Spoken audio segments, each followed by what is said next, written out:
My philosophy has always been no outreach. I think as an artist, your art should speak for itself. If you want to do outreach, that's totally okay. But I just personally, I want people to come to me. I want leverage. I think a lot of people overvalue where they're at in their career, and not saying that in a negative way. It's just they'll find you. Keep doing the work. They will find you. The labels, the management, the agencies, everybody will find you when your art speaks for itself.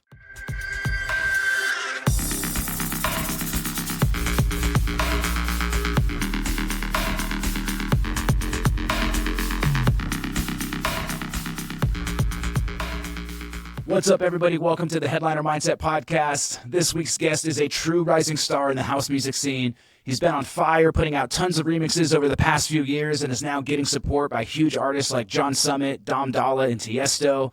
In this episode, we talk about what it takes to get DJ support, how to find your authentic lane with social media, and some of the mindset shifts that have helped him really break through to the next level of his career. This is Proppa.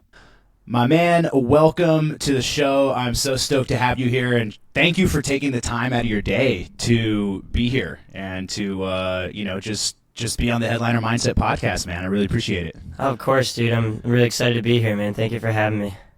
So it's super cool how we initially just got connected. I actually was talking to my group program. I run a community and a coaching group, and I was like, you guys, I need some help. Who should I have on the podcast? Who are you guys fucking with right now? Who are you guys vibing with? Give me some suggestions, and yours was one of the names that popped up. And they're like, yo, this guy's doing some cool shit in the scene. He's having his moment. So, awesome. Shout out to the headliners. They love you, and they're Amazing. excited to have you on.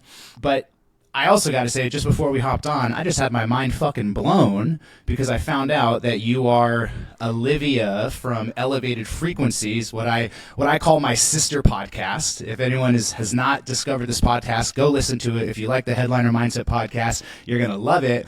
That's my sister podcast. She is actually your real sister. Yes, she is. Yeah. Too wild, man. What a small world. I was super excited to hear that. Yeah. It's fun to blow people's mind with that for sure.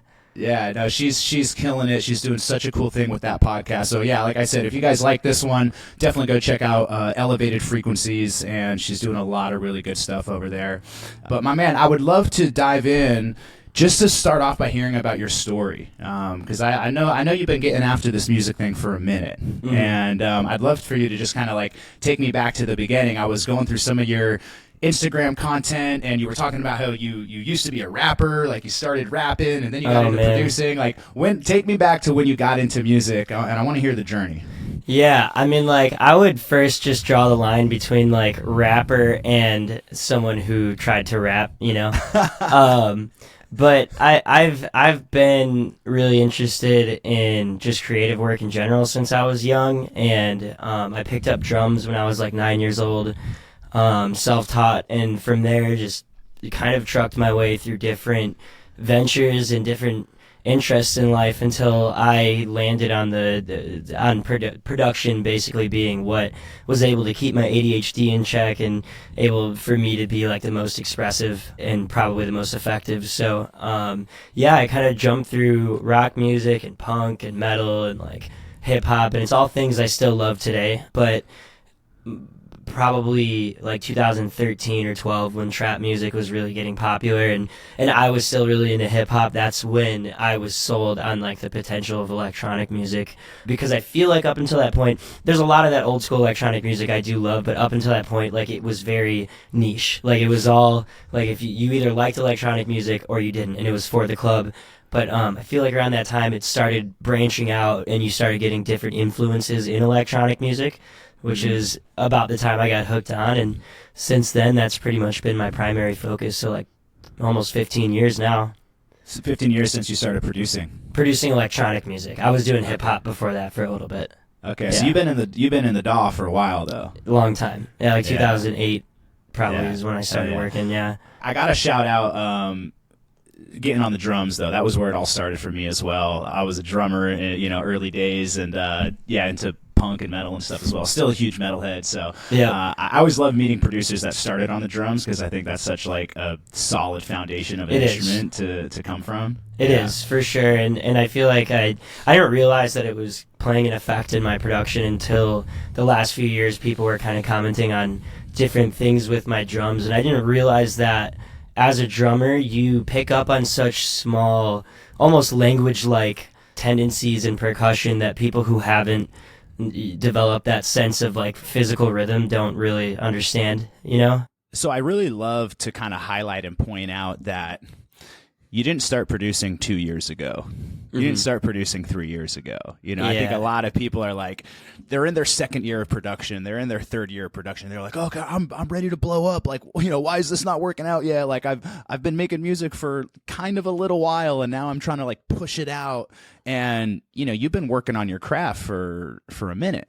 You know, right? And I just think it's important to highlight that. I feel like there's a trend where most people that I'm having on the podcast, I'm like, yo, it's like year 10 that shit starts popping off. It's usually not year 2 or 3. And so for anyone that's in that early stage, you know, like be patient. Yeah. Think, right. And it's different. I think part of it too that we don't really realize is that a large factor of what we do, we're still artists. Like in historically, if you are trying to be a rapper and you don't dress the part, act the part, do the things that make people believe that you are who you are trying to be, then it doesn't work. And some people naturally are just very outgoing, artistic, very what's the right word for it? Charismatic.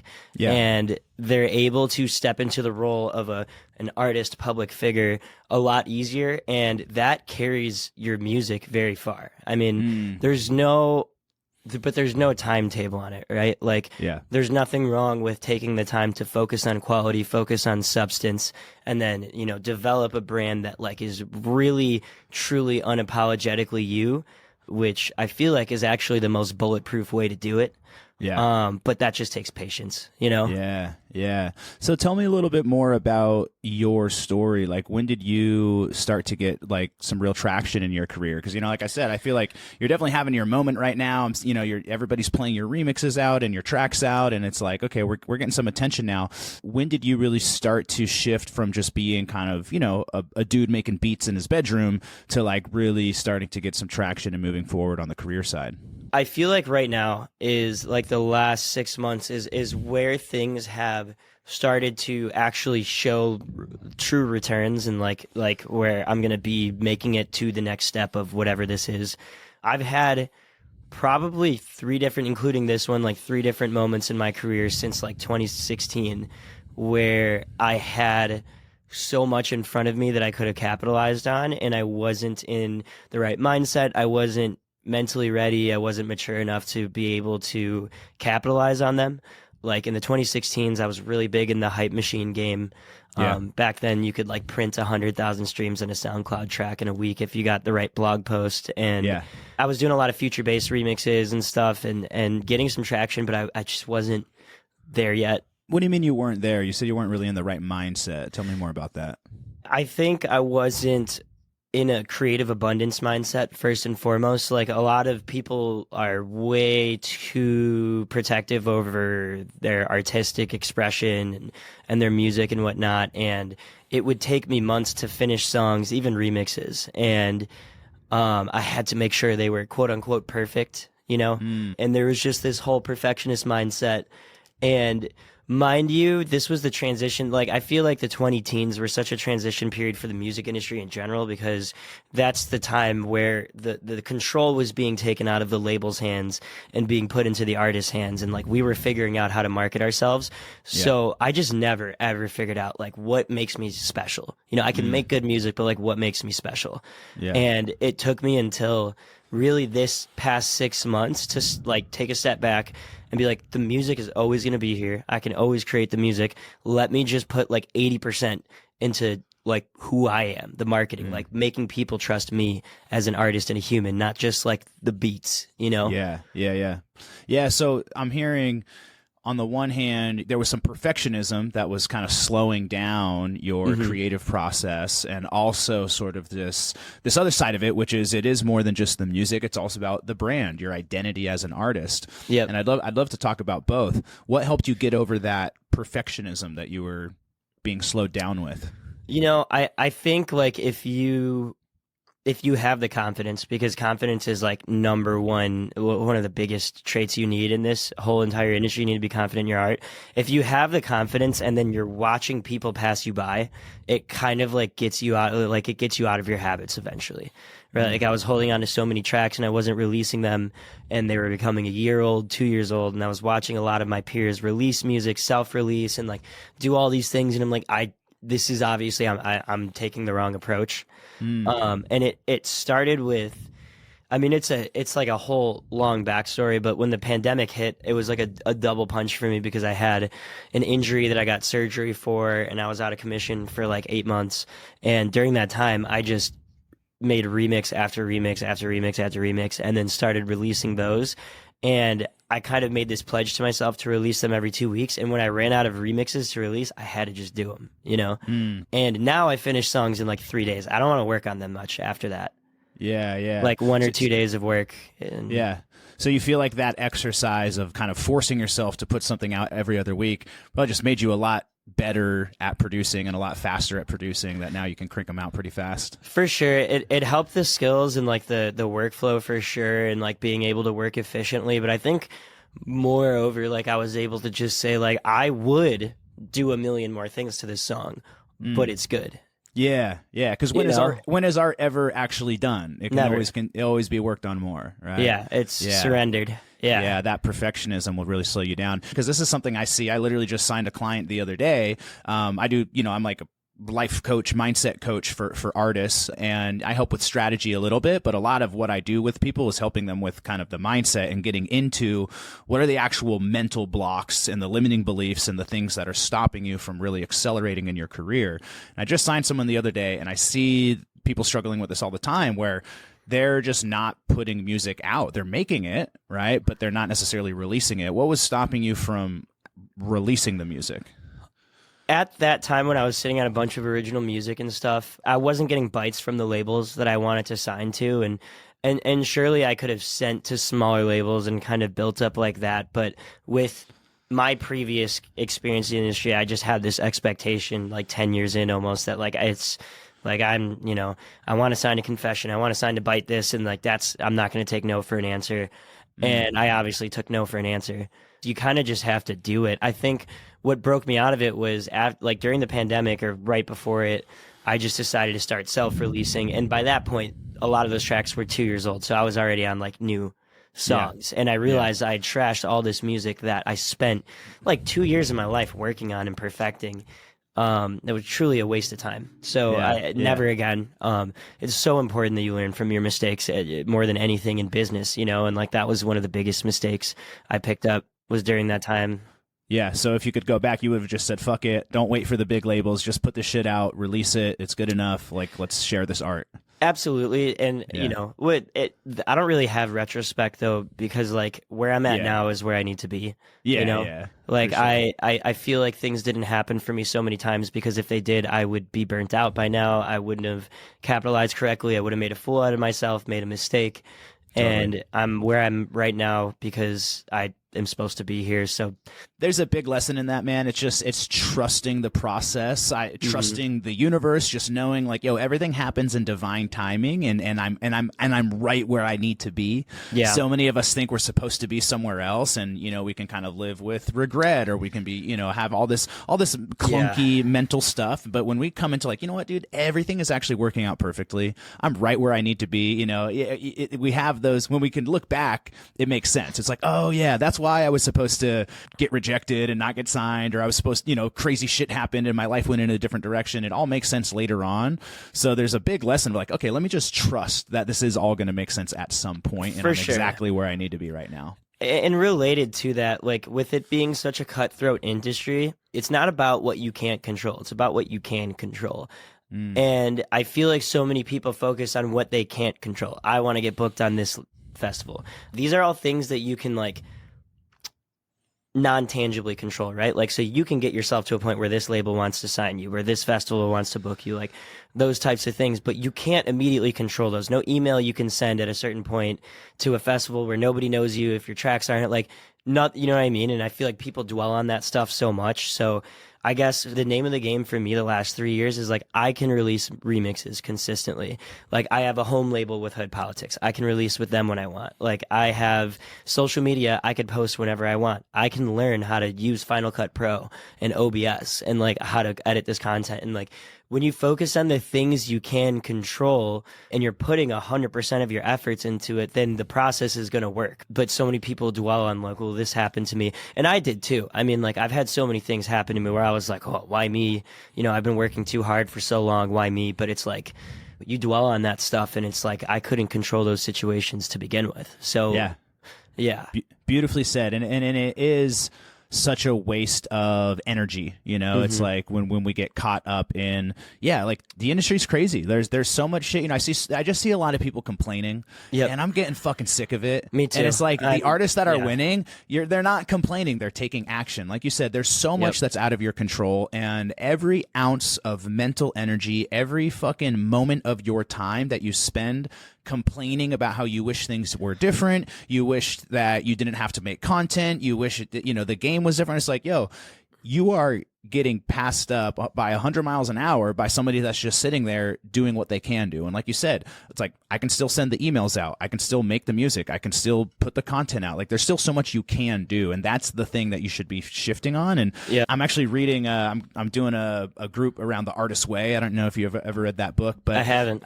In this last chapter, she's talking about creativity, and the whole chapter was about like, you know, we're going to experience losses. We're going to experience like rejection. We're going to experience these moments where the rug gets pulled out from under us. And it's like, okay, yeah, you get to mourn that for a minute. But the next question you should ask is, what can I do next? Right. Yeah. And the longer we get caught up in wishing that things were different or crying about how things didn't work out, it's like every minute of that is wasted when really we should be, it's like, get back in the studio, make another song, make someone another else piece of is content. not complaining about it right now, and they're putting in the work. And I mean, it brings me like, I've been talking about this a lot with people because I have a Patreon. I've got a lot of students under me too that like I kind of spread the same mindset with.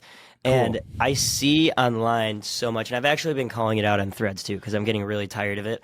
People are complaining so much about like the music industry nowadays versus back then, and content and virality, and now it's just pay to play. It tells you what people actually know about the music industry, because if you've been around for a long time, you know that literally nothing's different. And in fact, speaking on control, we have more control now. You know, for the longest time, people were complaining about how, oh, the labels have control over everything and they put out what they want of mine, blah, blah, blah. And now we have control. And that's the thing that people are online complaining about. Dude. So it kind of teaches you like who's really meant to be doing this and who's not. Because if you're out there complaining about, you would be 10 years ago, you would have been complaining about the labels controlling everything. So you can either shut up and do the work or, you know, Let's go, bro. Yo, I'm so glad you said that, because I know I've said this. I've made the same point on another podcast before, but it's like complainers are going to complain. No matter what. Exactly like you said, they were complaining about, oh, it's so hard to get signed to the label. The label has all the control, right? And now it's like we have the control, and now, oh my God, I have to do too much because it's all on me. And it's like, okay. And this is where I like to bring it back to like the mindset where it's like, it's about what kind of person you are. A winner is going to win. It doesn't matter what the game is. It doesn't matter what the rules are. I have a championship mindset. I have a fucking winning mindset. I have the mindset that I'm going to do whatever it takes to achieve my goals, to bring my gift and bring my art to the world. And it doesn't matter what fucking changes. Like, I'm going to do it, you know? Yeah. And I mean, like, I think I've always kind of been this person deep down, but I will say it's not like you're not born into that mindset. You kind of have to experience some things in life. Cause like I was a prima donna before, I want to say, like when I was first, before I really knew anything, like in the early 20 teens, when I had a few tracks hit 100,000 streams and stuff, I just thought I was, you know, and I was like, I don't have to do that and stuff. And it's like, you will experience that sort of, you know, anti-industry, anti-marketing, all this stuff, but you can get out of that mindset, and it's the faster you do, the better off you are. And it's the gospel. It's like, once you realize you're in total creative control of your project in 2025, and you could be whoever you want to be to like the world, because the label isn't going to force you to be someone. It's like, it's so liberating. You know, on an even bigger macro view, you are in control of your life. I don't care what industry you're in. I don't care what path you're taking. You know, so many people are basically stuck in a victim mindset. Yep. Right? Where it's like, hey, so-and-so happened to me, or everything is unfair. We're pointing the finger. We're blaming it on the industry. We're blaming it on other things outside of ourselves, our parents or the school system, or like you fucking name it, right? We're pointing the finger at something outside of you. But when you take ownership and recognize like, yo, like this is my life. I have the power to create whatever the fuck I want. Like that's the moment of in the matrix of taking the red pill or the blue pill. You know what I mean? Like when you wake up to your own power, that you are literally like an infinitely powerful human that can create anything that you want, but it requires us to also take full ownership, you know? And that's kind of the hard thing to do. But I also think like, you know, there's something I've realized recently while I've kind of honed in my brand is like your history and like the good and bad that you've been through are what make you and your brand right now. Like if I didn't go through, like I definitely had a hard time in high school socially, like if I didn't go through that, I would be a finance bro right now. You know what I mean? I wouldn't be an artist. Like, and it's those different things, where I came from, what I went through, even in the music industry. Like I've had issues with remixes, getting in trouble about those and stuff, and like I've learned so many lessons from those bad things that have happened to me that are mistakes that I don't make anymore. And it's just it's glass half empty, half full type things, you know? But, and you were mentioning earlier that one of the things that was holding you back was that perfectionism, which you got over. But then also there was this phase of really just figuring out your identity as an artist, figuring out your brand. Tell me a little bit about what helped you really just figure out who you are. I would hope that people would figure it out faster than me, because damn, it took me a long time. But I mean, it's really been just taking a hard look at myself, because I'm turning 30 this year. I have been doing this for a long time, and when you are still at that like square two of like 50 in like the music industry, it's like barely anyone gets it through square one. So that's great. But like square two is still like, you can do this stuff now. Now you got to learn how to like actually make people want it.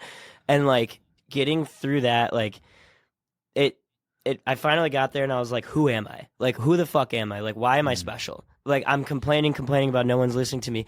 Why am I special? Why the hell should anyone listen to me? Why should anyone care about me? And I just started taking a look at like my life. Like, what have I gone through? I'm a drummer. I love rock music. I specifically love hip hop music. And throughout my teenage years, in my early 20s, even when I was in electronic music, I idolized rappers. Big fan of Mac Miller, big fan of 2 Chainz, big fan of Future, like Lil Wayne. I always looked up to those guys and like their style, but I was never confident enough to try to like emulate and build my own off of what I was seeing. And I kind of recognized, like, I used to make hip hop beats. I used to rap. I still listen to rap music when I work out, if I'm in the car, like if I'm doing things around the house. And I also recognize my strengths through all of my production, my bass house. I love making bass house. I love the remixes. I love working with hip hop on my remixes. So just recognizing those things and kind of like finding where they all mash together has really been the name of the game. And it's been fun to explore for myself, honestly, because I'm writing like lyrics and recording myself. I'm writing hip hop, and I'm making house music out of original hip hop music that I'm making. And I'm shopping for my wardrobe, like making decisions informed by like my actual idols and stuff. And the way that I'm presenting myself is based on like the things that got me into artistic, like Mac Miller used to put out, you know, these videos that were a peek into his behind the scenes life. And I thought they were so great. And now I'm sort of understanding like how that narrative helps people really trust you as an artist, and just all these things that like from my history, I'm like, I used to love all of these things. Why don't I just mash them together with what I'm already good at, you know? Yeah. I love that, man. Really finding what parts of yourself do you want to put into this project. And, you know, as I say, it's kind of like you kind of crank the volume up on it, right? Like really, really highlight them. And I love that because it's authentic. It's who you are. And obviously you know, there's so many different parts of who we are as humans, but when it comes to, I think, building kind of the brand, it's like, all right, what are the parts of myself I really want to put into this and highlight? So it's an important process that I think a lot of artists skip over. You know, I think when a lot of people are struggling with marketing and they're complaining, the complainers, right? Complaining about like, oh, content is so hard, marketing is so hard. Well, it's probably because you actually skipped over this really important step, which is like figure out who you are and what you care about. Like you said, what makes me special, what makes me unique, what makes me interesting, what's my fucking message, right? Yeah. Now, when you figure that out, now you have a lot of shit to talk about. You have a lot of my stuff God. to post about, you know? It becomes like thoughtless. Like I don't even have to think about like certain things about the brand anymore, because it's just like, wow, this has been me my whole life. That's like where I find that the authenticity comes from, because like so many people are trying to like think like, how can I resonate with people? It's like, how do I resonate with me? Because there's so many people out there like me. So how do I make an artist that I would be a big fan of, that I like want to idolize? And then obviously there's other people like me out there, and I'm finding that's the case. So yeah. And I wanted to shout you out because I really loved, as I was doing a little bit of research and getting to know you a bit more. It's funny. It's like if you want to learn about somebody, you go to their Instagram and you scroll through, and it's kind of your portfolio. It's your resume. It's a story that's being told. And I really love, you had a great post on there that told a bit about your story. And I think it made me more of a fan. I'm like, oh, I know this guy's story a little bit more. I feel like I'm connected to him more. And it's like, everybody has a story. All of y'all have a story. Like, share your story. It's interesting. Like, it's cool you got a new track. Fuck yeah, that's rad. You got a new track. Everybody and their mom has a new track. I want to know your story. Give me a reason to like follow you and go a little bit deeper into your world. Yeah, I mean, and this actually like taps into like a little bit of like, I've studied marketing trends over the years with music, and this kind of taps into like what's hot right now too. And I appreciate that on that post. I really felt good about that post. That's great. We've seen this with every genre, and electronic music being the youngest. We're seeing that transition that literally hip hop went through in rock music, which is, when it started off with electronic music, it was so underground, and whatever you discovered, you were in love with. Like 2005, whoever was new and was being listened to, you loved it, because it was just this new world that like, oh my God, electro house, like this is fucking amazing.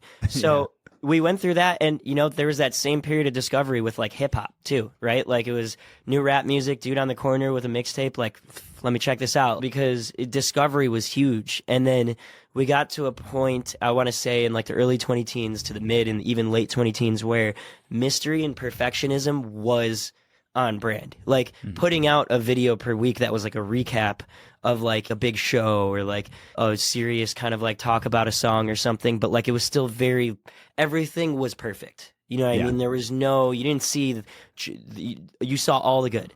Yeah. And marketing was very like, my new track is out now, blah, blah, blah. And people would listen to it. And now we're moving into a phase where people want narrative. There's way too many artists out there for discovery to be a thing. Every single genre went through this. But when you're scrolling on Instagram, you see a million new artists every single day. So you have to make like yourself more than just like a song. Like you actually have to attach a narrative to what you're doing, I think. And like you said, you became more of a fan of me because you got to know some of my story. Like people want to know who they're supporting now, because there's so many good tracks coming out, but like who's behind the good track, and like what was their intent? Like why did they make it? Where do they come from? Can I get more from them, and can I expect more of this, or is this them following a trend, or like, you know what I mean? So it's important to like clarify who you are, I feel like, nowadays. And I think like we just saw that happen. We're seeing that happen with Justin J. We just saw that happen with Fred again. It's becoming increasingly obvious that people want to feel like they're in on the project, not like they're just watching it. Yeah, you know? Totally. Yeah, it's funny because I've really been wrestling with this whole idea of, I don't know, just where the music industry is in terms of just the content game, where it's like it almost feels like it's becoming less about the music and more about the content. And as a true advocate of like real art and real music, I don't love that. But also at the same time, that's the music business and it's the music industry. And if we want to succeed in the business, we gotta run a business. I will say though, I just was scrolling on Instagram the other day, and it's funny because I'm hearing a lot of people complain it's so hard to get traction, it's so hard to get attention, everybody's like competing for attention with content. And then I was just in my little explore page or whatever, and I just saw like the fucking dopest artists popping up, and pieces of content that were getting hundreds of thousands of views and shares. And it was like 3 in a row. And I realized none of the content actually was like that amazing. And it wasn't, even people like telling stories or anything. It was like just straight up music content. The common denominator, the fucking songs were bangers. Yep. That's what it was. And so it's like, I just want to circle it back also to the music also, where it's kind of like, if you make really good music, that shit's also going to get noticed. Cause I was I'm like, this song is just some girl sitting on a fucking bed singing to the camera, but holy shit, that is a catchy song. And I don't want people to lose sight of like, yo, it's gotta come from there. Of course. I mean, and from the opposite side, my Waka Flocka remix has been super viral in the last few months, and a lot of people think that the video, I don't know if you saw, there's a video of me with a bunch of Snapchat filters showing the song. Yeah. And that went super viral. That was like 35,000 likes. And a lot of people think that it's like, oh, that content style, like the content got the song out there. But I redid that content style with 2 other songs, and it did not do well. Yeah. And other content styles I did with the Waka Flocka remix, 1,000, 2,000 likes. Do it with other songs, 200, 300 likes. So it's not, you see it. Like, a good song will live, but even before the internet, good songs still sometimes just lived on tapes until they were marketed. You know? Yeah, for sure. It definitely is the balance, It's good music, good branding, good marketing. Like that's when you can really hit the home runs. I think for all the producers that are still in their 2nd or 3rd year of making music and they're like just scrambling to push it out and play the content game, like that's where I kind of want to like redirect, like, yo, you've been producing for 10 years, 15 years, right? It's like, give the art maybe a little bit more time, like get the music to a place that it's actually going to have a chance to kind of survive, Got to become undeniable. Yeah, dude. You know what I mean? Yeah. I want to talk about these remixes because I was on your SoundCloud earlier and I saw you had, I think, like 58 remixes in a playlist on SoundCloud. So obviously like the remix game, and I could even call it the remix strategy, has been a big part of your process. I love that you just set that goal and that intention to just like make a track every other week, make a remix every other week. A lot of times when I'm talking to artists about just like business strategy, like that definitely is a strategy of like, hey, if you put out a good flip of a good song, especially in DJ culture, you can get DJ support and then that can really put you on the map. And it seems like that has happened for you. I would love to just kind of hear a little bit how that has unfolded. Was that a really intentional strategy for you? Because obviously like it's working and I think I think it's good to have kind of like a remix strategy for artists to a certain extent, but I don't know. It's also got to still come from a place of genuine creativity and not just like chasing DJ support, right? For sure. I mean, there was like a conscious decision for me. Just like I love these old songs. I'm remixing songs that generally like I resonate with since I was a kid. Yeah. Super important that like you actually fuck with the song that you're remixing. Of course. And I was releasing some of those, and a few of them started doing pretty well, like 50, 60, 70,000 views, and this was when the whole hyped it remix game was still like an infant, and it was a lot easier to chart and like get a number 1 on there. So like we were doing that every reason. I say week. I have a management really amazing team with me, kind of just like have let me have the creative freedom to do this stuff. And then after I want to say like 5 or 6 remixes where I was just kind of doing it in the basement, nobody else, just throwing down, my team said, these look good, let's do this as consistently as possible until you are getting signed. That was the goal. Because I wasn't signing tracks. It was just until labels start knocking on the door. Not like we are knocking on labels' doors, and they said until they come knocking on my door is when we're going to re-strategize. Got it. And we did that, and I just made sure everything I was remixing was something I like really resonated with. It's always a song that I was jamming to when I was 14, 15 years old, driving around my old neighborhood, 16 years old, like stuff like that. And it always does have to come from a genuine place. I won't just make a remix to make a remix. I hate when I see a song get popular or a TV show get popular, and like 3 days later, the internet is littered with Yeah. remixes that were very obviously already made, and then just like the sample slapped on top of it. It's kind of the worst decision to make too. It's like, yo, Yeah. there's 500 other remixes of that happening. Like, you are really decreasing your chances of anybody hearing it, because you're just, it's what I call the blue ocean strategy. There's a really great marketing book called the blue ocean strategy. It's like when a shark finds a dolphin in the ocean and bites into it, the water becomes red, and then the blood is in the water, and all the other sharks like flood to eat that same piece of meat, as opposed to the blue ocean strategy is like, yo, go swim out into the untapped territory. Like, that's where the magic is. That's where the meat is. Yeah. Yeah. I mean, the remixes, they can really help you with kind of like establishing a presence online. The other thing is like it creates constant content for you. So like I was never short of things to talk about on the internet. Also, I think the thing that came in, you had kind of asked about this earlier and touched on it, like I learned so much about what works with those remixes. And if you listen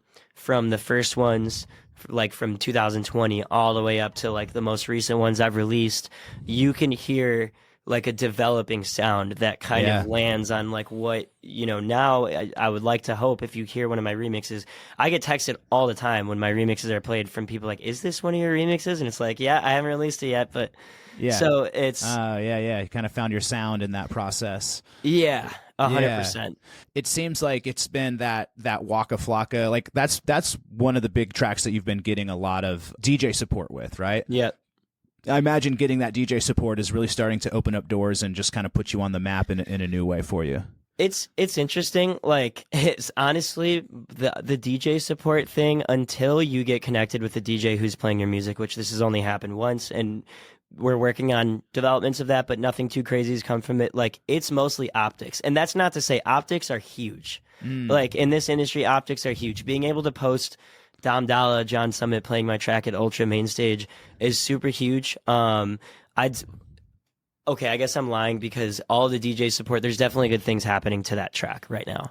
Yeah. But I can't really talk about it. Yeah. But it sounds like, there's a difference between, somebody playing your track out versus you like becoming homies with them and like really getting supported and like developing that relationship. Yes. And I think the thing that people miss is like a lot of people are asking me, like, how do you get your tracks played by big DJs? But if I go to their social media, they hardly post or they don't have a content strategy. The thing is, when a DJ plays your song, that's 5% of it. Like, it's up to you to capitalize on that attention.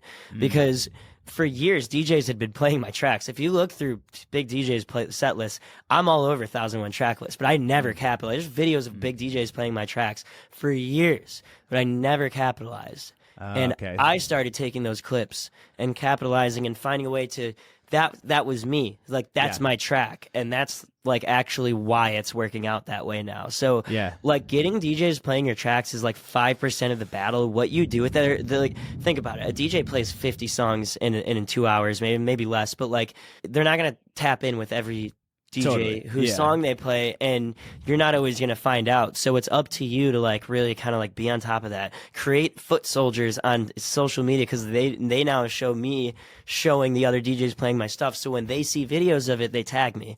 Like you have to create that ecosystem and you have to capitalize off of it. Yeah, totally. And so back to that question though, like how are these DJs getting a hold of your tracks in the first place? So, from my understanding, Cloonee straight up downloaded the Waka Flocka remix off of SoundCloud before I put it on private, or before I took the downloads off.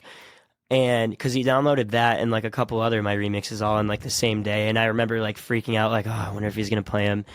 And ironically, the reason I know the way that other DJs have gotten it is because there's a dubstep, like a halftime break for like 4 bars in the second drop. And not only did he cut that part off, but he also cut the second half of my first drop off and jumped right to the second build up, because he wanted to play both drops. So he made his own cut edit of it. And whenever someone from that big camp, John Summit, Dom Dolla, Mal P, whenever any of them play it, it's that Cloonee cut. I can tell because the halftime version's cut. So he's just sending it to getting people. it from him. Yeah. Okay. So you're not sliding in DMs every day being like, hey, please, here's my new track. Play my stuff out. I have never done that. The only outreach that's ever been done was on our work remix. We did an in-flight push, but most of the big, like Tiesto didn't download it off of in-flight. In-flight is like a hired DJ promo service? Yeah, there's PR services that have lists of bigger DJs that are subscribed to them, and then they'll push out your track. I say this because I feel like so many people ask me the same question. How did you get Dom Dolla to play your track?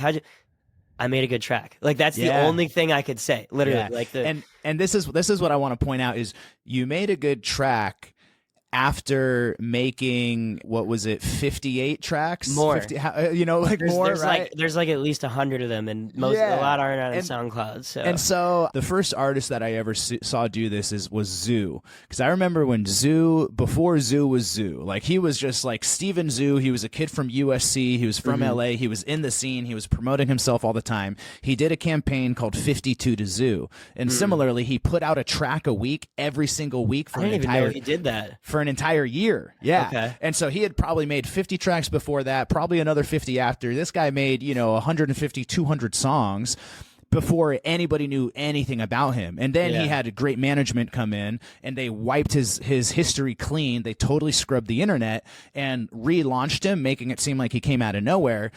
And they launched with Faded, right? Faded was a massive, massive hit with the right marketing behind it. But it's what I'm getting at is like he made 200 songs to get to the song that changed his fucking career, right? And on top of that too, like you said, management came in after that point.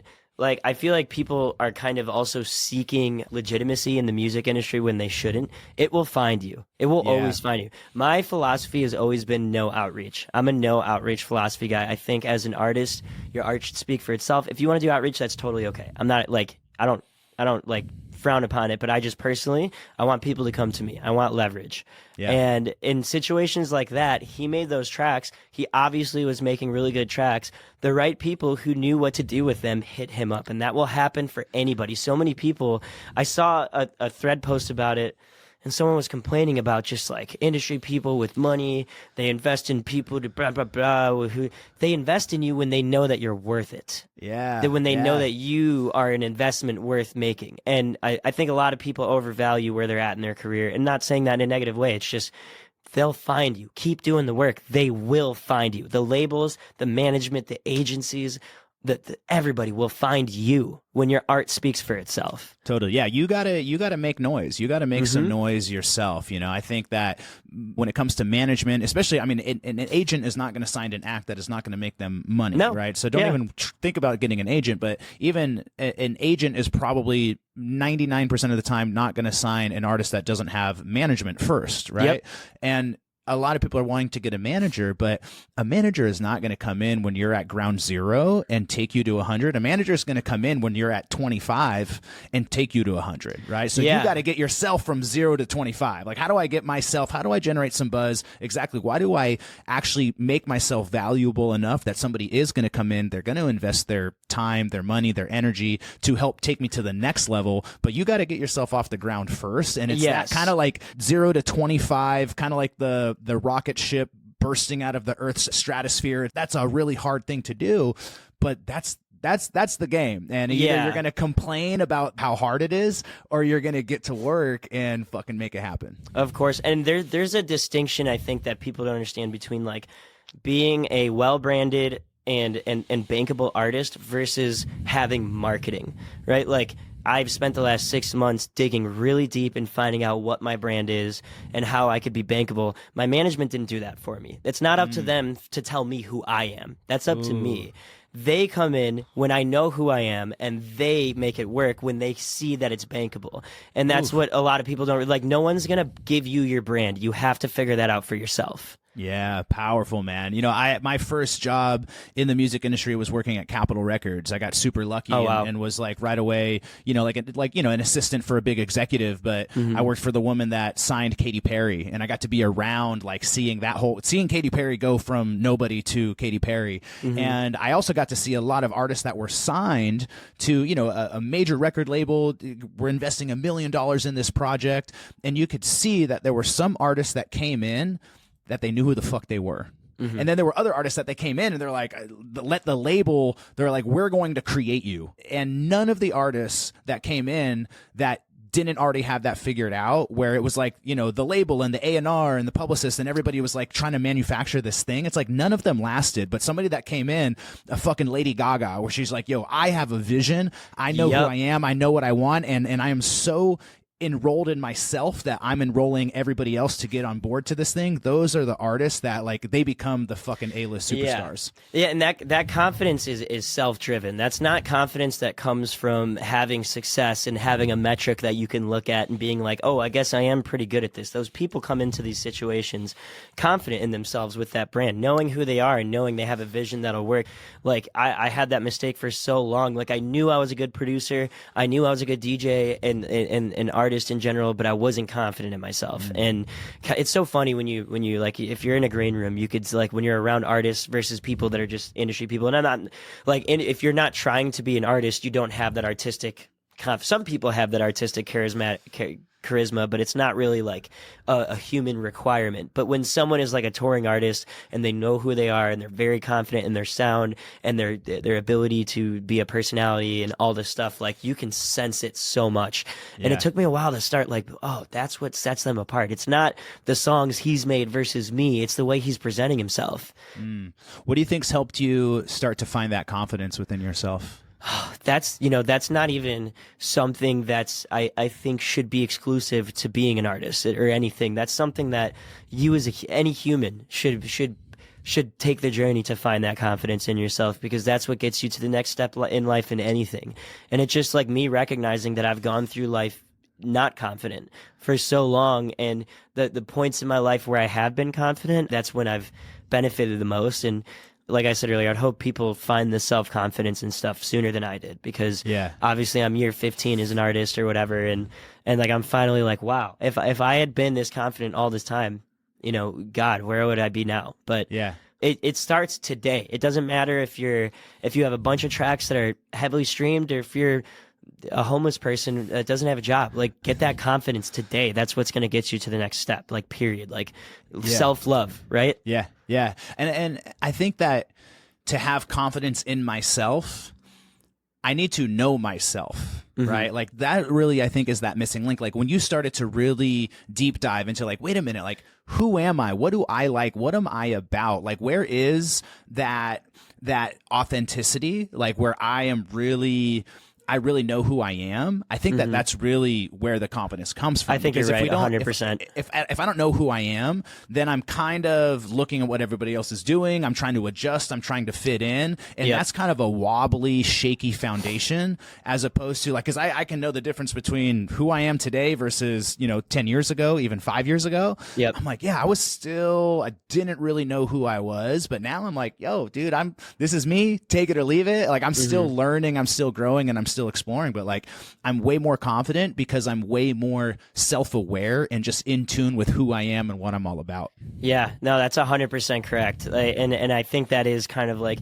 the coinciding with being like, okay, like, I'm going to do this because like, this is literally the most authentic version of myself. Like, I can definitely correlate that with like, just a whole entire mentality shift with the way I look at myself and love myself and appreciate where I am in life and stuff. So yeah, super important. I mean, like I said earlier, it's actually a pretty thoughtless process if you let it be. If you're just truly honest with yourself, who am I? What has resonated with me my whole life? All of my students, I've been asking them this, like the ones that are at that point where they make good music and they're worried about social media content. When they ask me social media, I say, stop.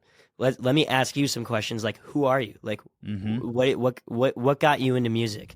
Like, what excited you as a teenager? What was your hobbies? Like, what, still excites you today? What do you do when you're not producing music? Like, all these things inform, like, who you are and how you could be incorporating that into your music.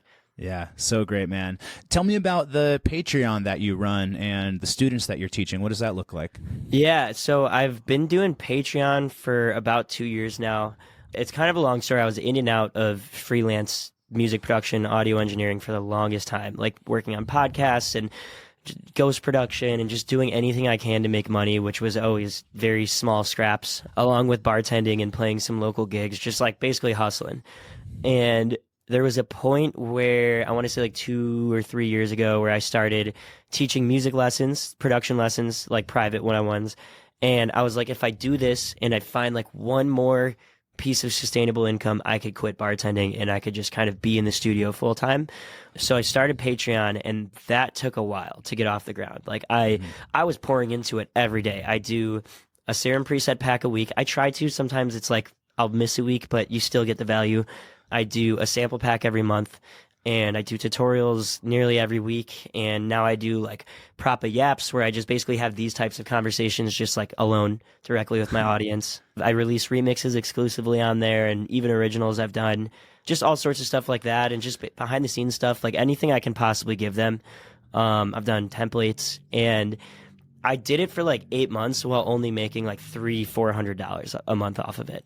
And it was okay, like it was okay to sustain, but it definitely grew over time. I opened up a lessons tier, and I stopped teaching private one-on-ones and just started doing those directly through Patreon, which now I have to stop because I have too many people, which is a great problem to have. Congrats. Yeah. Thank you. I'm going to be switching to like larger classes now because it's just, But doing that, I have a general support. So I have like a $2, a $10, and a $80 tier, which will switch to a $2, a $10, or I think it's gonna be a $2, a $15, and a $40 tier is what I'm gonna be moving on to here in May.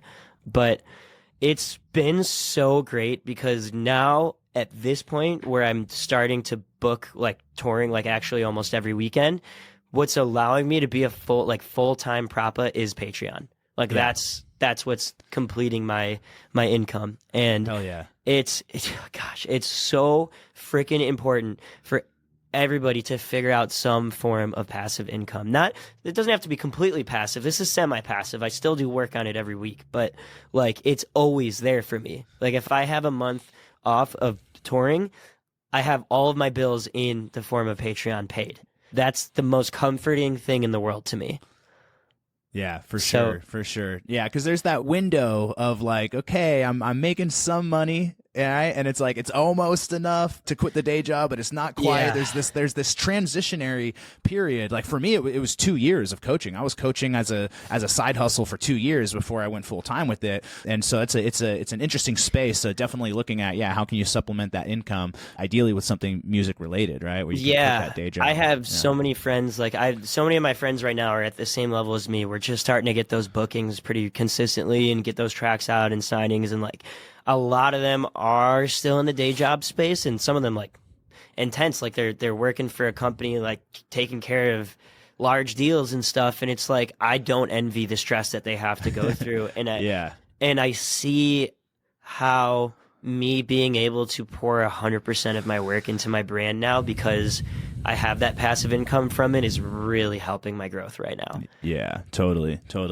Well, you guys go check out the Patreon. I'll put a link for it in the show notes. Go get some music production tutorials, get some sample packs, go listen to Proppa talk about life and mindset advice. It sounds like an amazing Patreon to be a part of. This was such a great conversation, man. Thank you so much for hopping on, and I'm just really excited to share this one with everybody. So thank you all for tuning in. Thank you for coming through, and let me know if you are coming to Austin anytime soon, because I would love to come out and catch a set. Ooh, I just played a South by Southwest party, but I'm working on a return, so just missed you. All right, we'll catch the next one. Yeah, I appreciate it so much, man. This was great. Thank you. Let me hear you say this shit is banana.